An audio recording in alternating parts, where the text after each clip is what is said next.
Hey guys! Today we'll be reading more drama stories. If you want your drama story to be read, join our Discord. The link will be in the description below. You ready for some more? Yep, let's Some go. more stories. Alright. Wasted my time with a very exclusive group. Sounds good already. This story actually ended a while ago, but the new campaign the D&D group were advertising made me think about it again. Honestly, the new campaign looks so cool, I drop everything just to get into it. But I think with these people, if I don't get especially invited, I shouldn't get invested again, even if it's less scripted. So he tried to get in without getting invited? No, he doesn't want to go if he's not invited. Oh. I want to preface this by saying I don't think anyone had any actual nor malicious intentions. I think this was just an overzealous DM excited to share their bomb plot with the world. Many miscommunications and a lack of considering everything led to this. If anything, I am at fault for sticking around as long as I did. I don't know if that's really like your fault if you stuck around. I mean, you went there to play a game. Yeah. You shouldn't feel like you should have left and that's what caused everything. Yeah. I don't think any D&D game should make you feel like you need to leave. No, that's not a good D&D game. I joined this crew a bit late and they were already a few sessions in, but they were still advertising it as an open campaign, and I was a complete stranger. The character building, world building, and overall plot was immaculate. Boss battles were rightfully disturbing, the storytelling was immersive, everyone was having fun, for the most part. The campaign was heavily scripted. Many times I could tell there would be one outcome no matter what, which I was actually okay with, because when I tell you this plot was immaculate, I tell you this plot was freaking immaculate. This is also why I stayed foolishly hopeful, I think. Okay. Well, I mean, sometimes the DM just has a brilliant story and you're fine they with need it to being share it. If scripted. all the players are fine with it, just go with you're playing the characters in the story.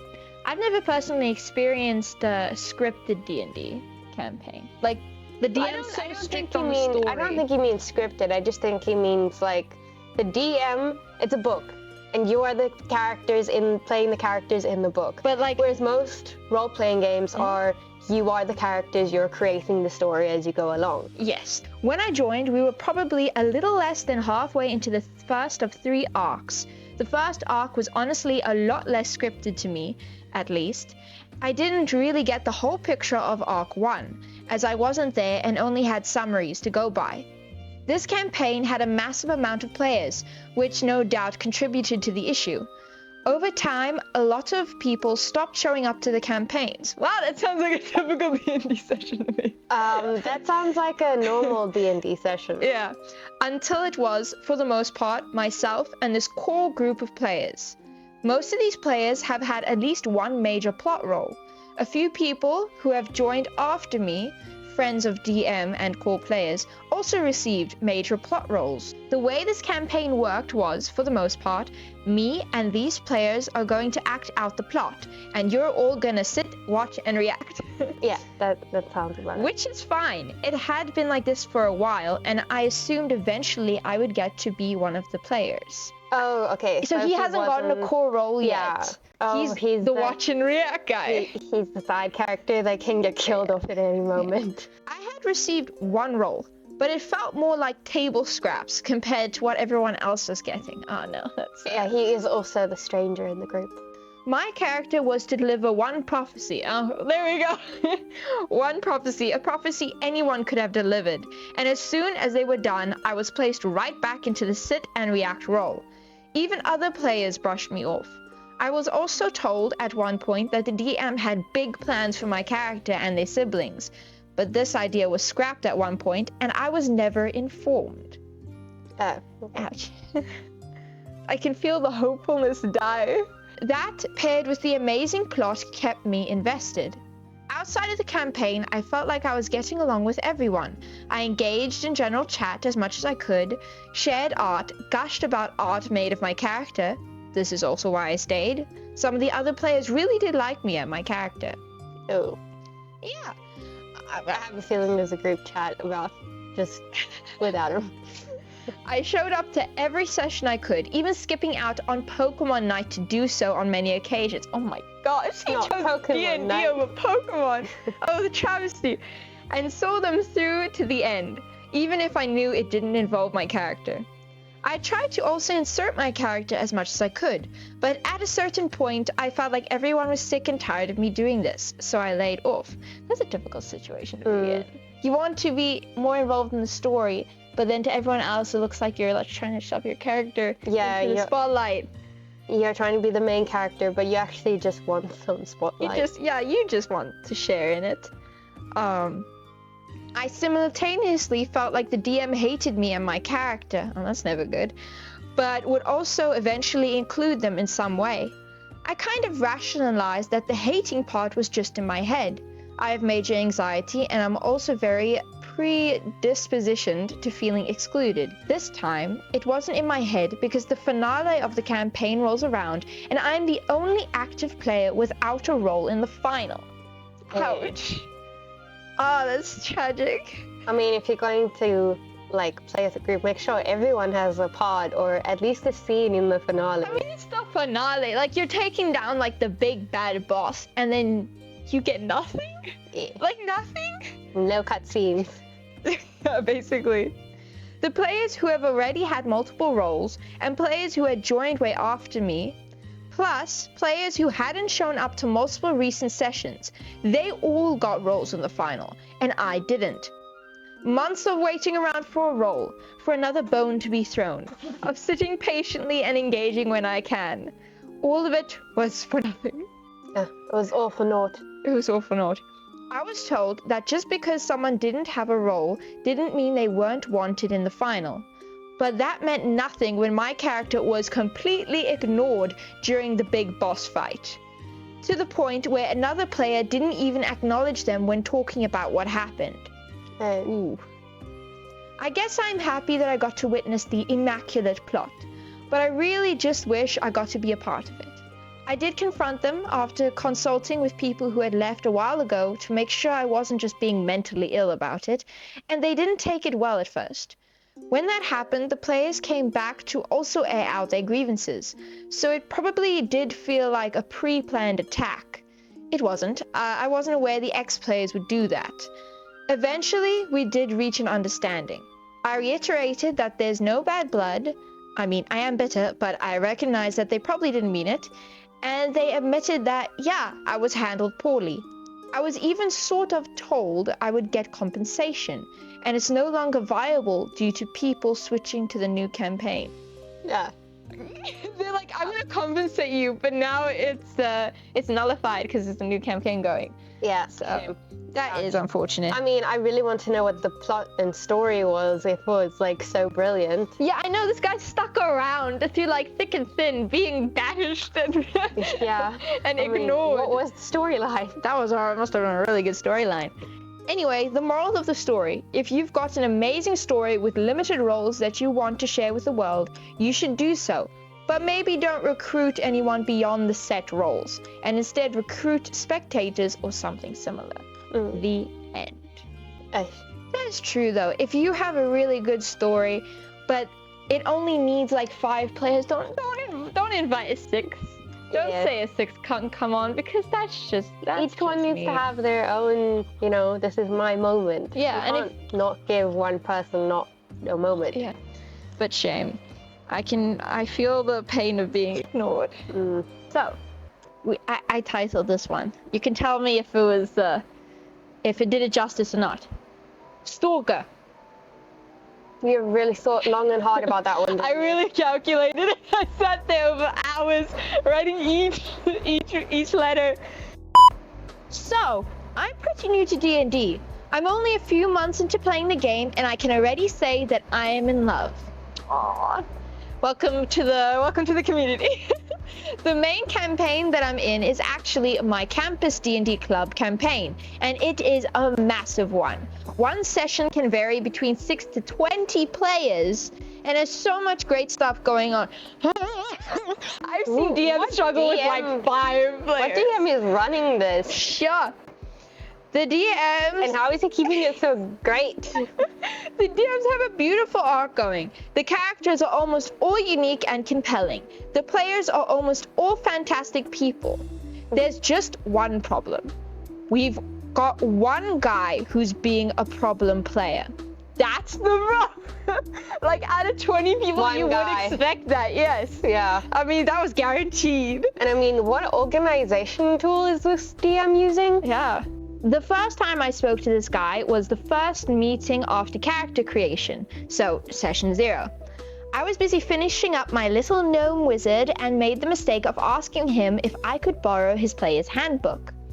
Apparently, my butterfly pattern swing dress, Mary Jane's, and overall very girly appearance must have suggested that I'd never touched any kind of RPG or other fantasy nerdy thing in my life, because he launched into a lecture that probably comes to the closest to an actual example of the term mansplaining that I have ever seen in my life.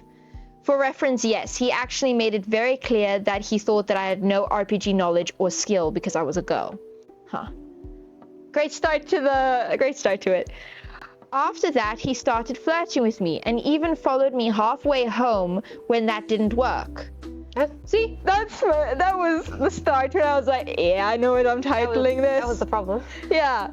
After that, he started flirting with me and even followed me halfway home when that didn't work. Fast forward a few months and every player in the group has some complaint against him. He's backseat DMing, being a rule lawyer, and bringing everything in the way of broken homebrew to the table without the DM's approval. So that's annoying. He sounds like all of the annoying players scratched into one. Yeah. He was a hybrid. There's 20 people and it's just one guy, so obviously he has everything.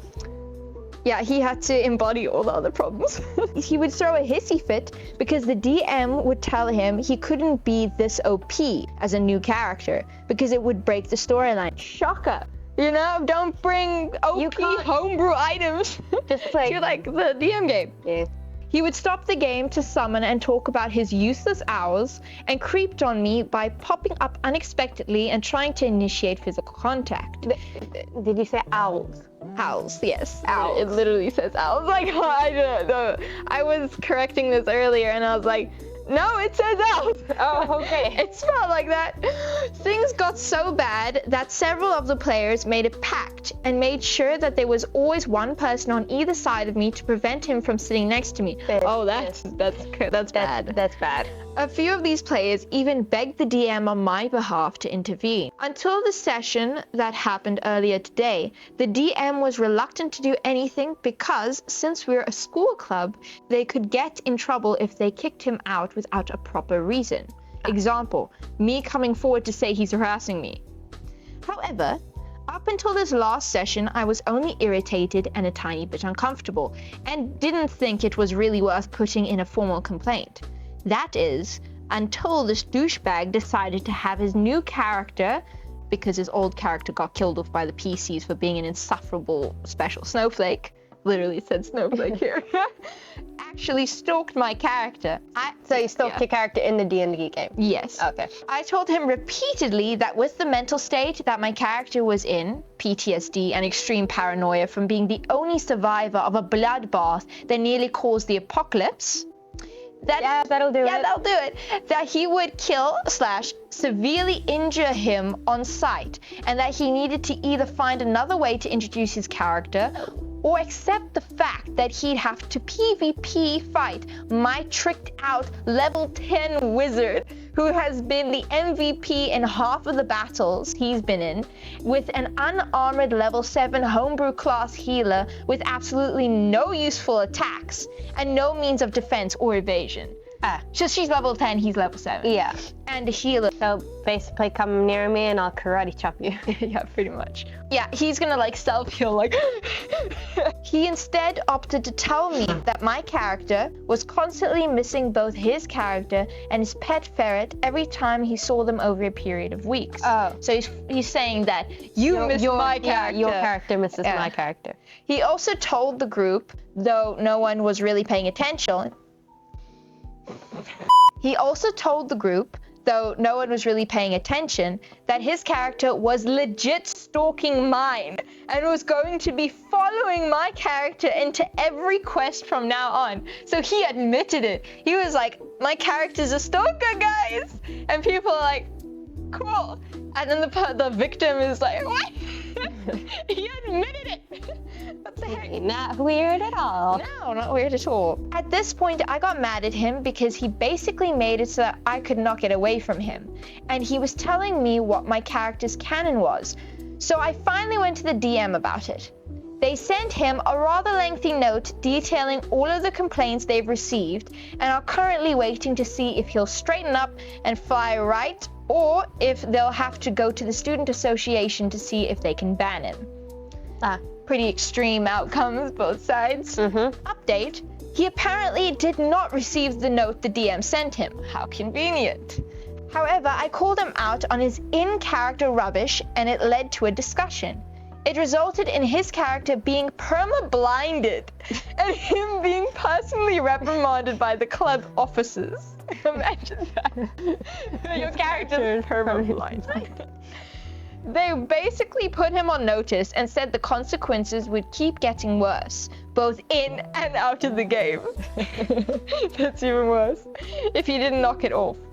He immediately began sulking and then made a clear fishing for pity post on the club's Facebook page that only read, sorry, and had the comment, just being me, when someone asked what had happened.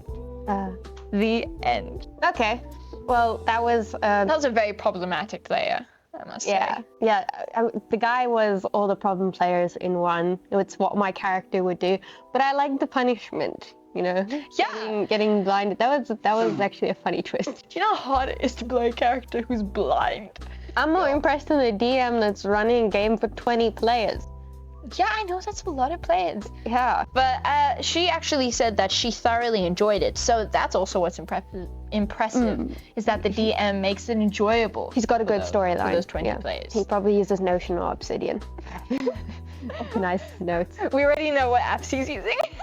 Alright guys, I hope you thoroughly enjoyed that story. Don't forget to like and subscribe and hit the notification bell to stay tuned for when we post new videos. And remember to join our Discord channel down below. See ya.